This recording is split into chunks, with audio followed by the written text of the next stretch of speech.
Is your website performing? Is it bringing you leads? Is it bringing you customers? Are people finding your business? Well, when I first started, no one found my business. My website didn't work. Business was tough and it was challenging. And actually, getting in control of my digital life, my business digital life, was one of the biggest challenges I had. In this episode with Christina and Henry from the Rebel Business School, we will be unpacking Christina's digital life and helping you to work on your business, your website, your digital marketing, your online presence, and grow your customer base. The extraordinary belongs to those that create it. Rebelling against business plans and debt, rebelling against what society expects of us to build cool businesses, make money, have fun, and do good. Let's create something extraordinary together. Welcome to the Rebel Entrepreneur. Welcome back to the Rebel Entrepreneur Show. I'm very excited. We're back in the Christina coaching series. So I have Christina back with me, and you're back in Los Angeles. We're no longer together in Oaxaca, Mexico, eating all of the mole food. Sadly. I was like, is that me? It's my turn? Oh, the food there was amazing. The food was incredible. I also have with us today Henry Nicholson of the Rebel Business School. Henry, you are back. How are you? Where are you? What's going on? Good morning, afternoon, evening, and good night, whatever time of day it is, because who knows. I'm good. Hello, good to be back. I am in North London currently, which I think I have been for every episode so far. Nothing has changed.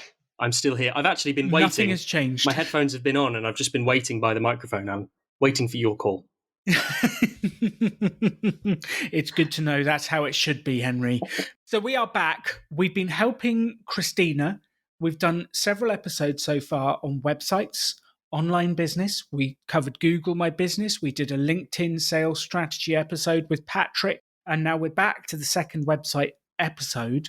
The digital life of a business is a huge side of the business. And with the pandemic, with the way that has changed business, it's only going to keep getting bigger. People want to do business online. They want to find you online. They want to be able to work with you. That's only going to get bigger. And that's what we've been working on with Christina and her business. Christina's business will always have a physical facing element because she takes photos, and you need to be somewhere to take those photos. But generating the business, running the business, doing the other things, we're going to be online. So Christina, tell us, give us a rough update. What's been happening with the Google My Business, the website? What's been happening with this? Okay, so website-wise, I know we talked about doing a little often. That's been spurts and starts. Sometimes I do a little, and sometimes I've been doing a lot. The main thing, if you look at my website right this moment, it doesn't look like I've done much, but I took the time to deep dive in and figure out how to create that homepage, like gallery style homepage we discussed. And then basically each project that shows up on the gallery as an image, as a preview, has its own project page. So I figured out the project pages that feed into that, and then the homepage itself. So I've been working on adding each project to its own little page, which will then create the gallery, and then I can change over the homepage completely. So that's something I've been working on. Obviously, a little bit of a thing to just create each project page, but once this is done, then I can just kind of add projects as they're wrapped, and I think it'll be a lot easier. So that's kind of where the website has been. Google My Biz, we spent a good episode talking about and working on, and then I just go and tinker. I have been sending some people, we talked about the reviews and sending people like basically a pre-written review with keywords in it and the images we'd like them to add. I need to follow up with the people I've sent them to because they haven't posted yet. So I'm like, hey, please. So I need to follow up. I'm going to make myself a note on that because I would like to get the more movement on the review side. And then as far as changing the keywords, we were changing keywords or the title even of what I do and make sure commercial photography was in there and it's clear. And I've been getting email updates as far as like viewership and like how many searches for different words have popped up. And it's definitely shifted for the better and less of like me being mistakenly searched as a print shop and me actually showing up as a photographer. So I am seeing that that has worked in that sense. So I think it's just, it's keeping tweaking, keeping that page active and getting those new reviews up there will help. I love that. Yeah. So if I've just done a rough search I typed in commercial photographer LA into Google to see what came up. And you are on the third page down now, Christina.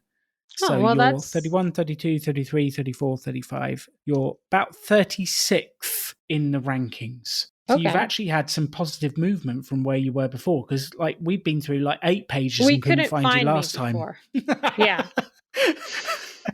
We kept going. There's no more pages. So that's good. That's good. And you've got 8 5-star reviews, Yeah. which is fantastic. 8 Google reviews. You've got some great pictures. It's really starting to come up and it's starting to change. And this is not a short-term fix. And I'm sure Henry will talk about this, but none of the digital stuff is going to fix your business overnight. It's a long-term play, isn't it, Henry? Yeah. Yeah, it absolutely is. And the amount of, you've probably heard the phrase overnight success. And you've probably also heard that they don't tell you about the 6 years that they take before the overnight success happens. It's a slow burn, it really is. You need to get this stuff online. You need to put in the legwork. But that is great news. Being on page 3 so far, are people going to go to page 3 of Google? It's unlikely, they might. But it's getting there, and it's more positive. Like you say, you weren't on any pages beforehand. Google now know you exist. The almighty know you are here. So it's moving in that direction. And that's what this stuff is all about. It's about creating positive movements. It's about incremental improvements and just making ever so slight improvements to your online visibility. Because we're going to be doing this over the years. This is not something that you fix digital marketing and website and it's done forever. This is something that you do a little bit, you update, you do a little bit, you update, and it gradually gets better. And then all of a sudden in 6 years, you're like, wow, I've got a really good website at the top of the listings. The only way to really shortcut that is to pay for adverts to put yourself at the top of the listing. But we've done entire episodes on the risk of that and how it can work. And we've got coming up a couple of episodes called the Marketing Mini Experiments, which is a new thing that we're doing where we're testing different marketing methods live on the website and then reviewing them when they work again. So we've got a guy called Adam from Craftbox Club in the UK who is testing Facebook adverts. And we're learning by watching him do it, what he puts into it, and then reviewing the results to see if he gets any clients. So we've got those coming up. So Christina, what's the biggest challenge in this digital life area, in your business digital life area at the moment? What's affecting you the most, or what's the lack of things affecting you? Because actually reflecting back on my business, the biggest thing affecting me was that nothing was happening. As far as in what regards, like your business or just in the response to your digital? I'd had a website for several years and I don't think anyone ever contacted me. I don't think anything ever came. When I first started, I had a beautiful looking website called AD Dynamics. It was lovely. Henry's seen the pictures, like some kind of attractive person on the front page with their head thrown back as they were learning and being special. My mum loved the website. She thought it looked pretty, but nothing happened. I got no business. It went nowhere. Like my biggest problem was a lack of anything happening. I think there's some of that. I mean, there's things happening and not happening, right? Because it's not like all of a sudden I've been inundated with phone calls. But at the same time, like there is progress as far as showing up on the Google results at all. That's something, right? That's progress in itself. So I think, I mean, we talked about recently organizing your schedule and productivity. So I'm actually starting a mini experiment myself starting June and how I lay out my week. And so instead of blocking things out hour by hour in my day, I'm actually dedicating specific days to kind of specific subjects. So like there'll be days that are shoot days, a post-production day, and then I'll have like admin day and like content days, which are like more website, Instagram, like putting that together. So, because what I've found is when I'm working on the website or something, like it takes you a minute to get into the gear of like that and like refresh yourself. What am I doing here? What is this place? What's my login? All that, right? So then I feel like by the time I've like done all that, like my hour is up or something, right? And then you switch gears again. So I'm like, okay, instead of doing that, I'm going to dedicate like a whole work day where I do like kind of tasks in that world so that I don't lose that energy. So I'm going to kind of try this different approach. And I think that'll help me make more progress on these tasks because I have really felt like by the time I get my brain like rolling in that direction and the way I've scheduled it out, I'm like, oh, gotta change. And then, and then the next time you sit down to do it, it's the same thing. Oh, what's my login? I'm really bad at logging in, guys. I'm bad with passwords. So that's my experiment starting this week. And I want to see how that helps, how those, go hand in hand. So I think that like Monday is going to be, this week's a little all over the place. Yesterday was a bank holiday for us and I slept in. Perfect. So this week's going to be a little bit free form versus that. But Monday's going to be like my admin day. Friday's going to be my content day where I can really just dig in to some of these things. And it doesn't mean that there won't be tasks related to it throughout the week, but I would prefer to like get the bulk of it, do some planning maybe and be like, okay, well, throughout the week, then you can follow up on the people you asked reviews for and this and that, but not like doing the bulk of like the website updates or even the initial email sending, asking for the review with the written review. Like that'll be I guess I'll just try to do it in the same time when my brain's in that place. I love that. I think it's quite interesting when people have websites, it goes one of two ways. And it will either be that terrifies me and I never want to touch it. So you have to force yourself to get in the habit. And I love that, dedicating a day per week, especially Friday, because I don't know about you, but I get halfway through a Friday and I'm good. I'm ready to pack away, right? But so doing stuff that maybe doesn't take as much energy, like having meetings, talking to customers, actually doing the admin stuff at the end of the week is actually really cool because it gives you a chance to sort of cool down. But the other side of this is some people will actually rely on the website and hide behind edits, and they'll do nothing but that. And that will sort of hide them away from the sales calls, from any of the other stuff that positively impacts. So I think that's a genius way of doing it, setting aside one day which has some of the website stuff in it. Because once you've done the main bulk, you don't need to spend hours and hours and hours on the website. Once you've done it, it's like maybe 30 minutes in a day. It doesn't need to take forever.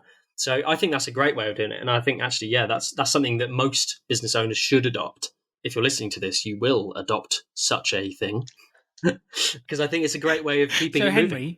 So Henry, what's if you were saying to someone, what's the most efficient way for me to work through my website projects? Because you've done a lot of website projects in your side hustle building websites. What's the most efficient way to work through that project of a website?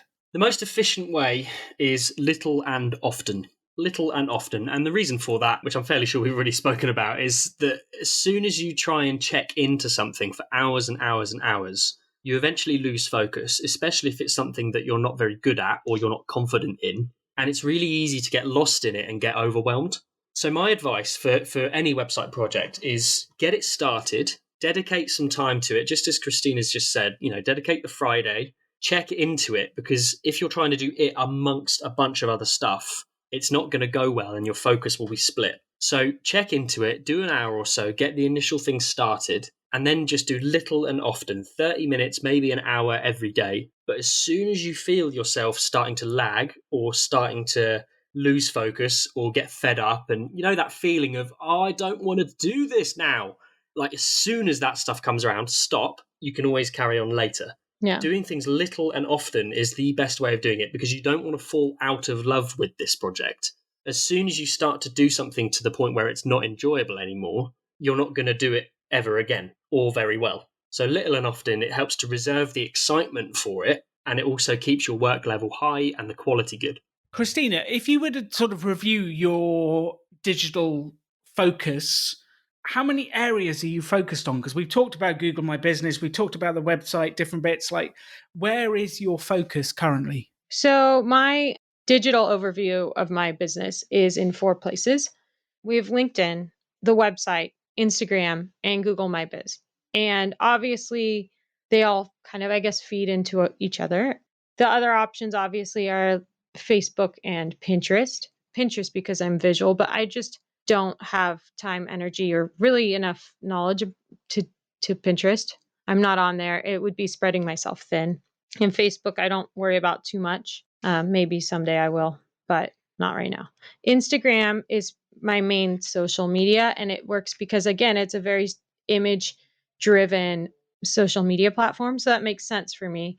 And I do have someone that handles that for me. Like I send her over the content that I want to post in like a summary, and then she writes actual nice captions and hashtags and schedules them. And so that's kind of like a little bit hands off for me, which is nice. So the main things that I'm focused on are those other 3 that we've been discussing. And LinkedIn is interesting because it really crosses over into marketing, as I think previous episodes we've discussed. So we use that in a marketing way. And this is all marketing, right? But that's like, I feel like we use it a little more focused to try to target specific people. So I guess like looking at those 3, the LinkedIn, the website, and the Google My Business, like if I have to prioritize, how do I prioritize, or what are my most important things to hit every week? If I'm like stressed out and can't do it all, like how should I prioritize? Well, I think the way to find the answer to that question is to go right up to the top. Why are we doing this? And correct me if I'm wrong, the reason we're doing this is to bring in business for your business. Like, that's the purpose of all this, is to find you clients which pay you money and you have a business. That's it. Yeah. So that's why we're doing all of this. There are 2 types of marketing. There is proactive marketing, and there's reactive marketing, or the passive marketing, as we like to call it. Passive marketing is working on the website, and then the website is done, and then we sit there waiting for people to come to us. That's passive. We put the website out and we're waiting. Proactive marketing is the LinkedIn strategy that we discussed with Patrick 2 episodes ago in episode 5. That is, I've uncovered the person I want to speak to, and I've sent them a video directly, and I'm directly going to someone. Now, most people, when building a business, spend their time doing the passive marketing. And just as Henry said a few minutes ago, they avoid doing the work they actually really need to do by working on the website. How do I know this? Because it's what I did when I started. I worked on my website because it meant I didn't have to do what scared me, which was making phone calls. And I hated it and I couldn't do it. So I felt like I was making progress by working on the website, even though it didn't do anything. So I think there is a balance between these things. Whenever I speak to an entrepreneur, I talk about what percentage of your time are you spent being proactive and what percentage of your time are you spent being passive. And if I ever had a leaning, it would be towards proactive marketing. Like, if you had to make a choice each week of what you're doing, I would like, go and sell to someone. Like, do proactive stuff, go and actually sell, because that's going to do far more to build your business than the passive stuff. The thing is, it's the passive stuff. If you do it right and you work on it, like we do a little bit of Google My Business this week, a little bit next week, we've gone from not being on the listings to being 36. Maybe in a month we'll be 24. Maybe in 6 months we'll be 15. Maybe in a year we'll be top page and you've got 3 or 4 clients coming in through it. So if you forget that long-term stuff, you'll never create that movement that needs. So I think there is a balance here. But if you had to ditch something, ditch the passive stuff and do the proactive stuff. Okay. That makes sense. And I think it is that thing of like, that's the scarier stuff. And you also can't, well, no, you can't really do it in the middle of the night, right? Like you can schedule emails or you can record the video and then send it in the morning. But it's like, I don't know if you've ever done this to yourself where you're like, you really don't want to do the proactive you don't want to reach out, you don't want to call people, so you put it off, and then it's after business hours, and you're like, well, now I can't do it. So then you're like, well, I'll go dink around with my website instead.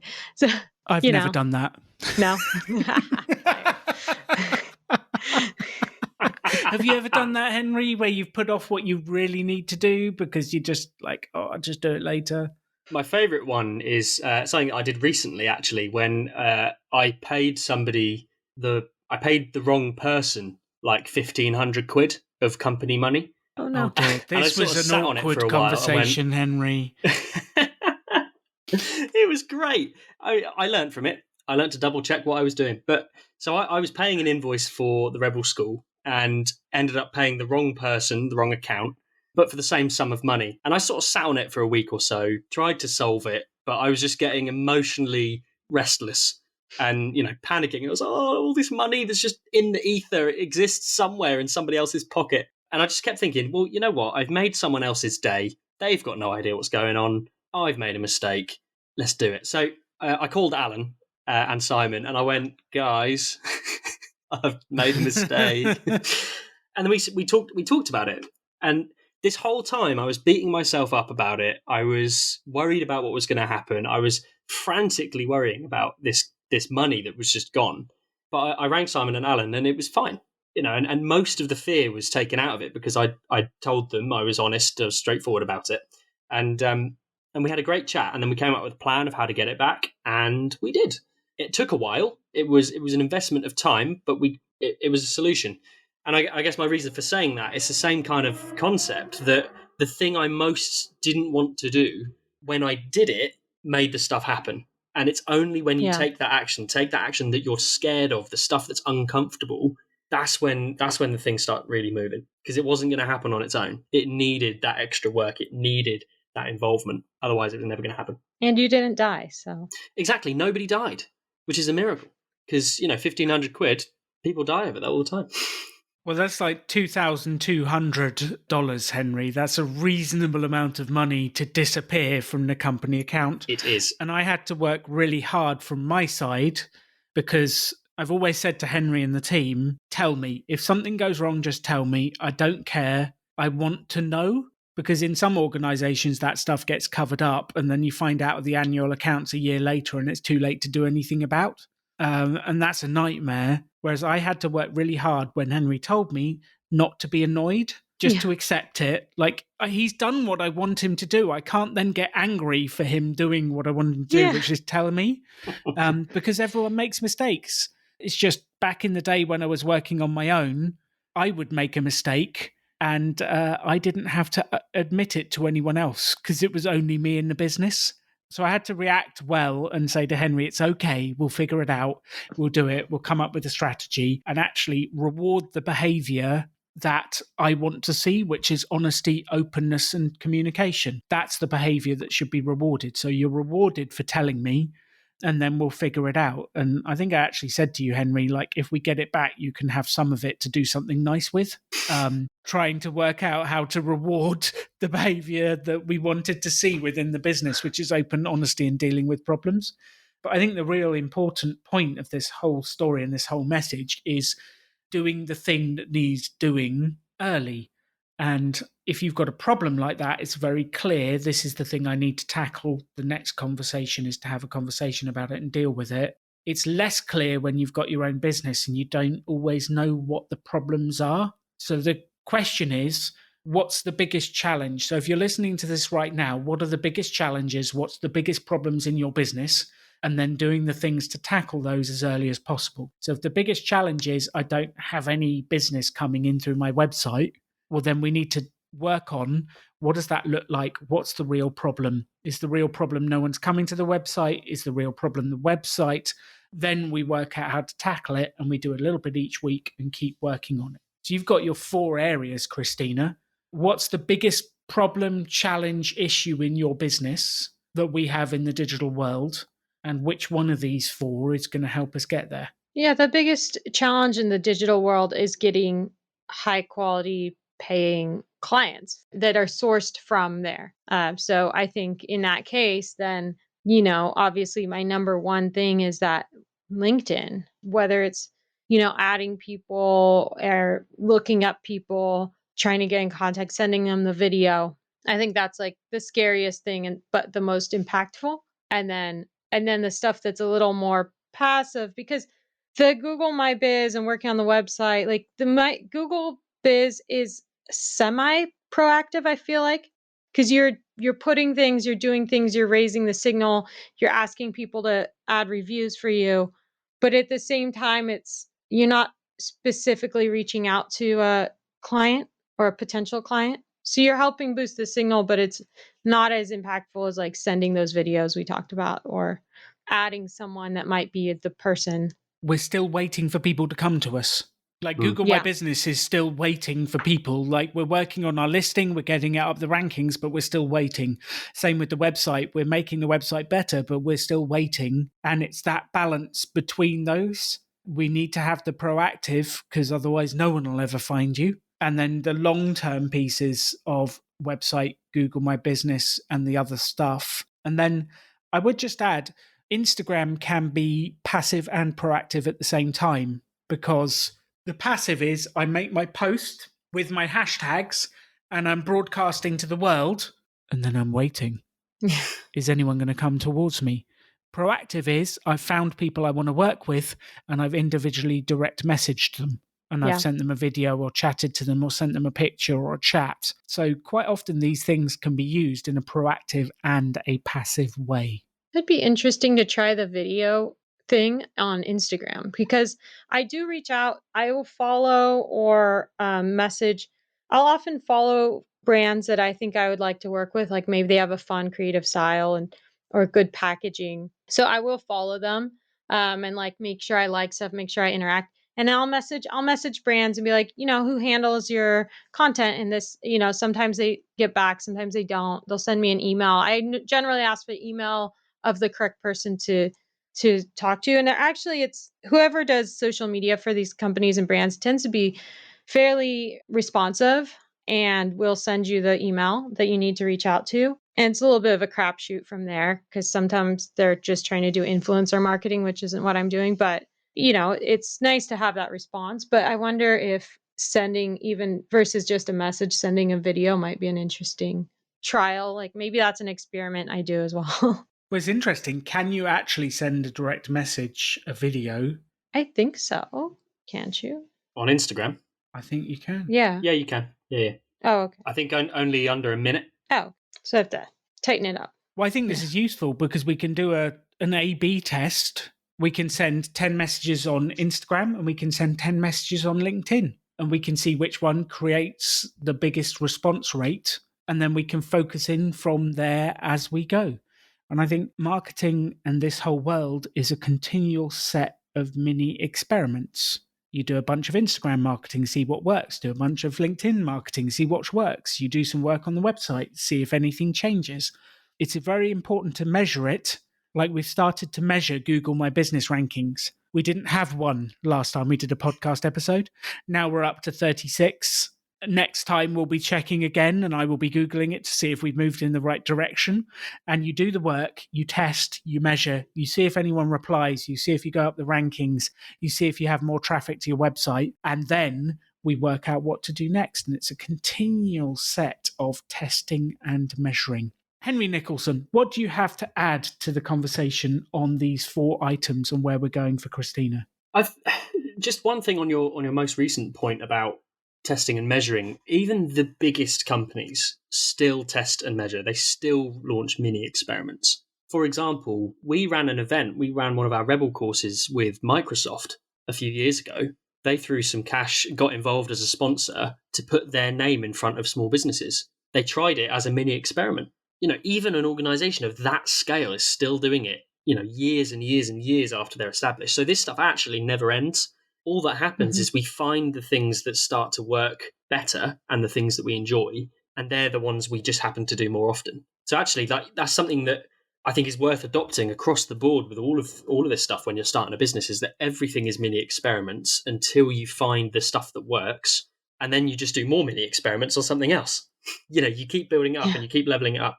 And coming back to Christina, I think obviously the way that we use the social channels all differ, or they very much differ. And Instagram is very much about shouting about each other. So if you're working with a certain client, everything you do, you tag them in it. Every story you put up, you tag them in it, and they will do the same. They will reshare it and all that kind of stuff. And it's about sort of celebrating the work that you've done together, and in turn exciting new clients, because that's the sort of thing that you're up to. Whereas LinkedIn's more individual. LinkedIn's about finding the people from marketing. It's about finding the people in the, whatever the part of the business you need to sell to is. And what I would be doing if I was using LinkedIn for a photography business, I would be connecting with the heads of marketing, connecting with the social media managers, connecting with whoever they are, and then adding value. So, I mean, if you're on LinkedIn already, which I'm sure you are already, well, I know you are, Christina, we've been talking about it, but, and most of you guys listening probably are as well. I know you've probably received sales messages before on LinkedIn, right? And they're very obvious when they're automated. Like I get some all the time just going, hey, Henry, I hear you're an events company. You'd probably like our new app. It's this. You can buy it here. But I delete it almost immediately. There's a certain way that those sort of messages need to land. However, what I see the most on things like LinkedIn is connecting with the type of client that you want to work with, the type of people you want relationships with, and then posting about stuff that is relevant to them or along the lines of what they do. So, for example, you've connected with the head of marketing for 5 of your dream clients. And then the next thing you do on LinkedIn is you post a few of your pictures and a story and a piece of content, something that makes them think, something that engages them. Some of the biggest things I see on LinkedIn are companies or individuals posting about fundraisers that they've been doing, posting about projects that they've been working on. That's the stuff that gets loads of engagement, loads of excitement. So what if we went to LinkedIn, we engaged with a bunch of people in marketing that we wanted to work with, and then we start posting stuff in line with their mission, in line with what they're trying to achieve? Because then straight off the bat, as soon as they start thinking about content creation, or maybe they start thinking about a project based on what you've posted, you're top of the list of who they're going to come to. So it's all about that adding of value, and it's all about engaging them in the right way. And I think what's cool about how you've spread yourself digitally over these different things is that all of them are used in different ways. So we need to just be engaging people in different ways. Instagram's probably more about engaging with the company. LinkedIn is more about the individuals, and so on and so on and so on.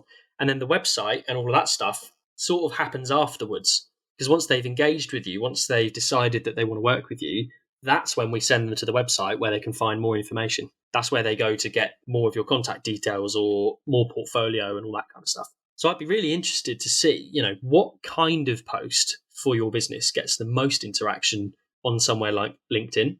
But then also, what we've talked about, let's send 10 messages on both, test what a message on LinkedIn needs to look like so it doesn't feel like a sales message. How can we add value? Hey, Jeff, saw this and thought of you. That kind of thing. No sales, but just nothing but value. I think that's where this stuff's really going to land. And for your business specifically as well. People are in marketing because they are creative. They're not in the autonomous, routine job. Their job isn't the same every day. They get new things to work on. They're constantly looking at new ways to be inspired. And I think your work can do that. We just need to make sure it's in front of them to enable that. Yeah, I like the idea of thinking about it very experimentally too. I could just try this week. Low pressure, have fun with it. If I don't like it, it doesn't work. We can change it up. Exactly. Life is a bunch of mini experiments to try and find out what works, what you enjoy, and where you go. So let's try some experiments. Yeah. So based on this, what do you want to experiment with, Christina? How do you want to experiment? What do you want to experiment with? What are we going to try and what are we going to do? We're going to experiment with different styles of messages across these different apps. And I think it's the jumping off point is the video we did with Patrick, right? As a starting point. And then thinking about potentially also sending videos on Instagram. And then how can I have the ultimate amount of fun with it? Take what we did with Patrick, which was pretty simple and basic, which is great. It's a good, but how can I really have fun with it? And how can I use it to really say what I do or or show, because at the end of the day, I'm selling creativity to them, right?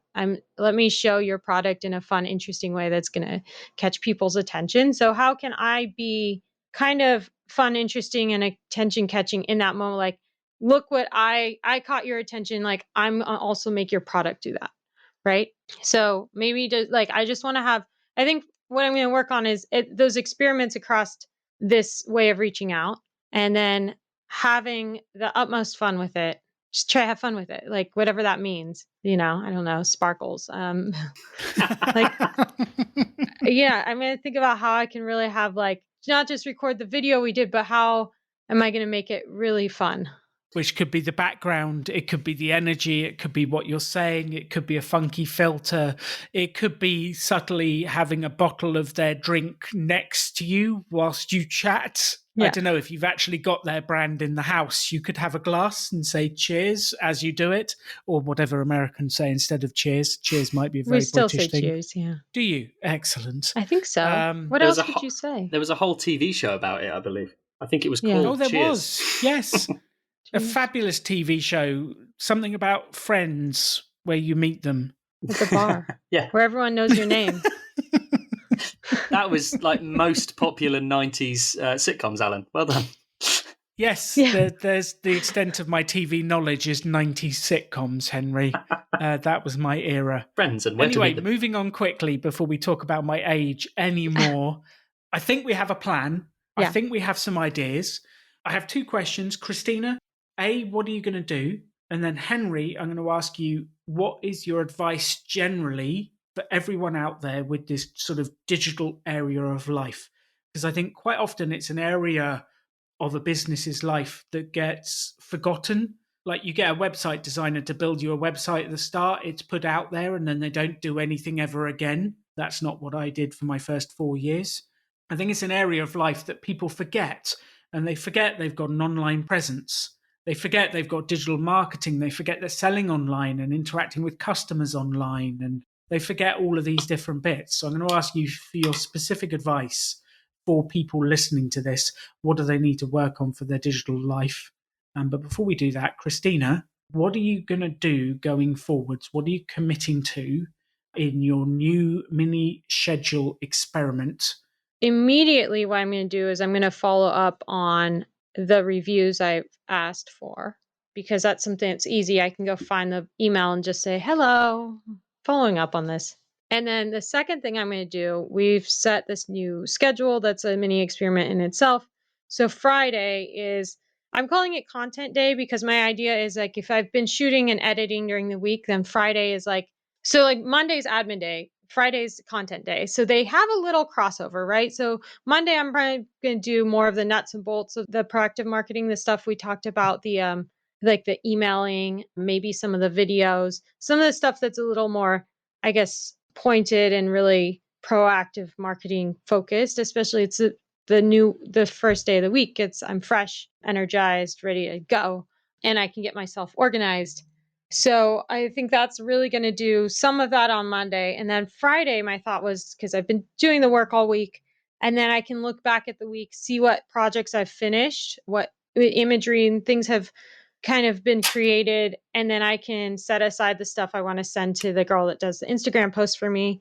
I can upload the new project stuff to the new project pages for the website, and then also post that. Like I can kind of look at everything, say, oh, that project wrapped. I have photos and videos from it. Where do they need to go? Make sure we post a few of those on Instagram for the next month. That needs a project page on the website. And then I'll make sure that I share this project info on LinkedIn. And that's the sharing of the things that are aligning with my goals and added value, right?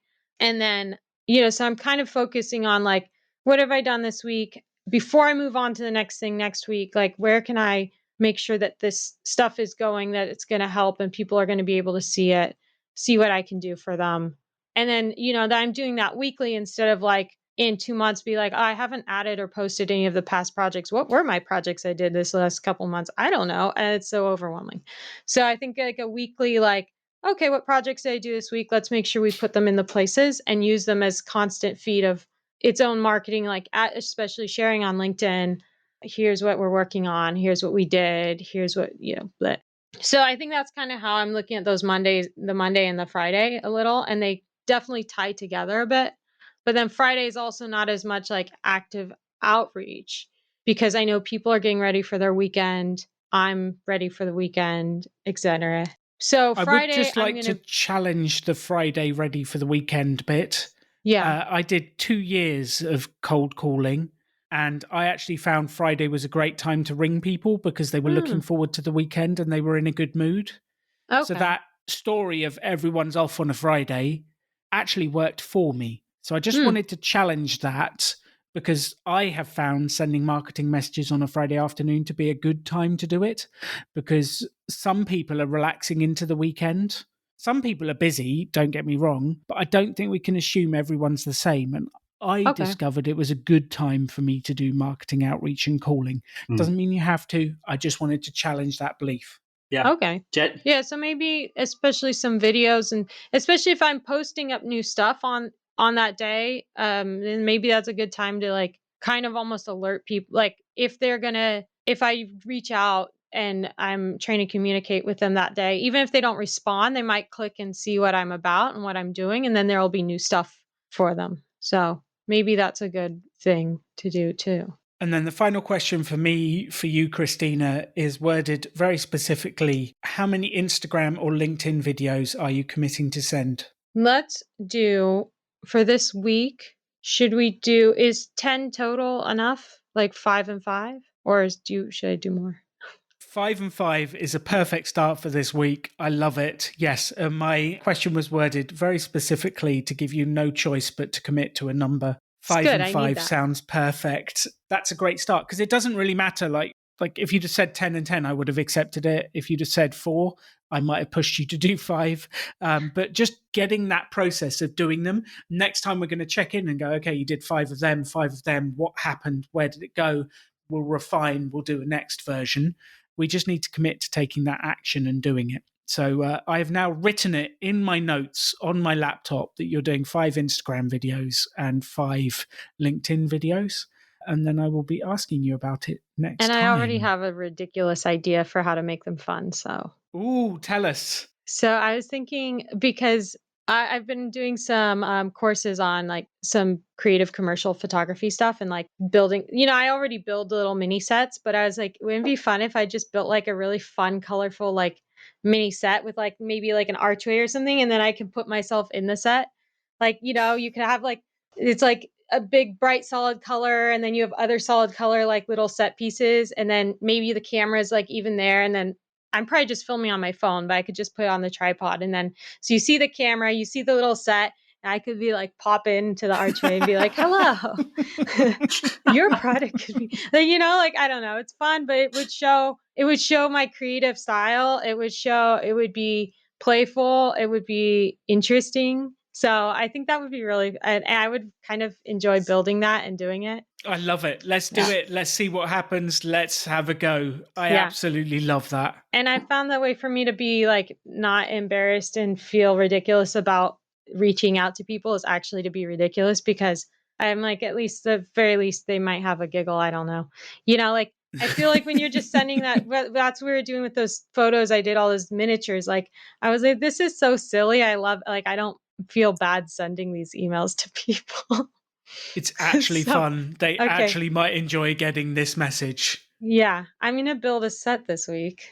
I mean, it's easy. I have stuff. I'll cut and paint some stuff. It'll be great. Awesome. I'm going to design it this afternoon. I'm co-working with our friend Jamie later. Ooh. And that's going to be I'm going to design my silly video set. I love it. Excellent. In case there's an Instagram photo of this set, where would people find your Instagram if they're listening to this podcast so that you can see what you're up to? Fresh Print Media is my Instagram handle for my business. So go check out Fresh Print Media on Instagram and you will hopefully find a picture of the set and what Christina is up to. And for the listeners, I'm going to go ahead and commit to, I have highlight reels on my Instagram. So I'm going to create a Rebel highlight reel. And so I'll add it there. Look for Perfect. Rebel. Go look for Rebel on Christina's Instagram and you'll find it there. I think that's some fantastic actions to go forward with. Henry, closing thoughts on people's digital life and where the business owners listening should focus. What should they do? How should they focus? Like, where should they go?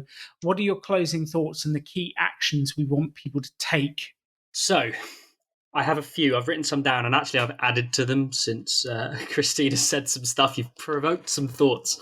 But I have a few things here. My main one, and this is kind of going off of Christina's point of just have fun. And across your digital platform, the passive part of this will naturally grow. The SEO thing will grow. The people finding you through Google, through social media, it will start to grow once you do more active marketing. And on Christina's point of have fun, I want to just make sure to remind you basically that you're still selling person to person. Even though your business might be business to consumer, it might be business to business, you are still selling to a human. They still have feelings and they still want to build relationships. So actually, across your marketing, you still want to be engaging the individual because they're the ones that make the decision. And usually the process that will happen, so for example, if we engage somebody who from marketing about, taking from some photos for their products, once we've engaged them and they go, you know what, I really like Christina's work. She's really fun. She looks like she has a great time whilst doing it. That's what I want to do. They then start to look at how that matches with the company. So then they start to go down. This is when business to business happens, because they then start to go, how does this tie in with our values? Does this match our company? Are we a fun company? Hopefully they'd say yes, because you probably don't want to work with people that aren't fun. But you know what I mean?